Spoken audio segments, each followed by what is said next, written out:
diaphragmatic breath and your posture. Spoken ad nauseum about a whole lot of different aspects of posture, why it's important for you to hold good posture to support your health and well-being. But a really useful tool and a useful tip that I have started bringing into my own practice very intentionally recently, and I've been sharing it with clients, and that is doing the diaphragmatic breath with an abdominal engagement at the end to help empty the air, so that we're creating a nice pump action in the abdomen. So let me just adjust the camera and drop to the floor. So I do this lying down on the floor. You can do it sitting, you can do it lying on your tummy, you can do it standing, wherever you feel comfortable being able to do it. And what we want to do is we want to find our neutral alignment. So back of the neck long, shoulders down away from the ears, chest open, ribs are tucked in. If you're not sure how to tuck your ribs in, have a giggle or steam up the mirror with your breath, and that will draw the ribs down. Then find your neutral position for your pelvis. So that's where hip bones, pubic bone are in line with each other, and your lower back's in its natural curve. Some people will have quite a deep curve here, some people will be quite flat. Use your pelvis as a gauge. When we're taking our breath in, we want to fill into the lungs, so the lungs fill into the ribcage. The ribcage is going to expand out, the belly is going to rise as the diaphragm pushes down. And then as you're exhaling, I want you to think about drawing all this in. So I like to have my feet connected to the floor so I can get active through the arches, drop through the pelvic floor, engage in. We're not thrusting the ribs up, we're keeping those ribs tucked in, and really exhale to fully unload the breath so that the diaphragm pulls up the way. And then as you're breathing in, creating that expanse, breathing out, drawing in, so you're using the tummy muscles, using the pelvic floor muscles to help act as though you're squeezing the air out of the balloons of the lungs to bring the breath up and out. And then breathing in. So I like to do this for a count of breathing in for about 4, out for about 6. You can adjust that to be longer or shorter as required. Let me just bring myself back up.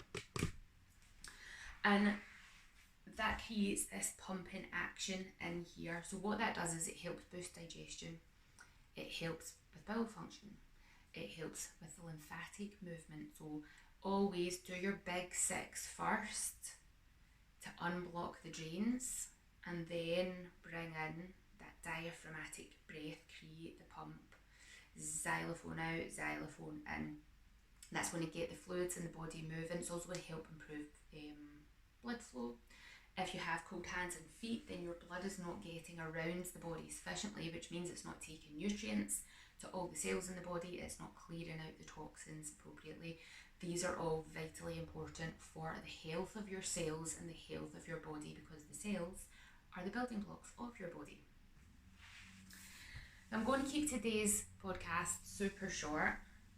I want you to try that out. So set a timer, get your phone, set a timer for 3 minutes, and do that diaphragmatic breath for 3 minutes, 2 or 3 times a day, and you will notice an improvement in your posture, how you hold yourself. It brings more awareness into how you're holding your body, how you're holding your posture. So much of our day we're spent slumped here, head forward, whether we're at a laptop, we're on our phones, we are sitting watching the telly.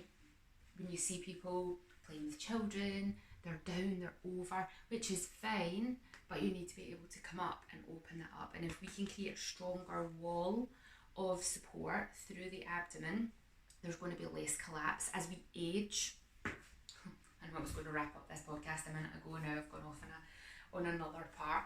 So as we age, we know that people shrink.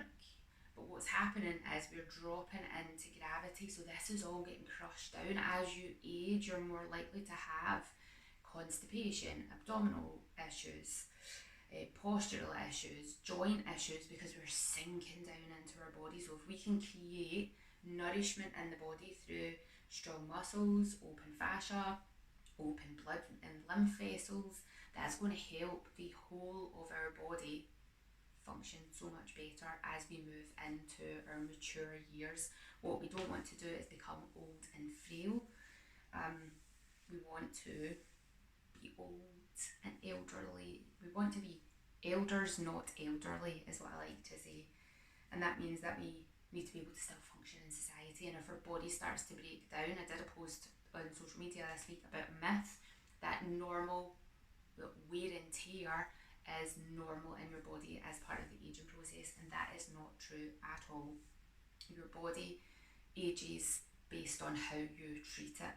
So if you slump and you fill your face with shitey food, then you're going to have a shitey body. So we want to be healthier, we want to be more upright, we want to move around with much more ease so that we can dance into our older years. I am going to wrap this up now before I go off on another tangent. If this is useful, if you know somebody who could really benefit from doing that diaphragmatic breath, please do send and forward this podcast on. Remember, if you don't want to miss any new episodes, make sure that you're following, you're liking, you're sharing. Any support is greatly appreciated from the bottom of my heart. Really, really appreciate it. It helps so much in this very noisy world. Thank you for listening, thank you for sharing, following, subscribing, whatever it is you do, and I will see you on the next episode.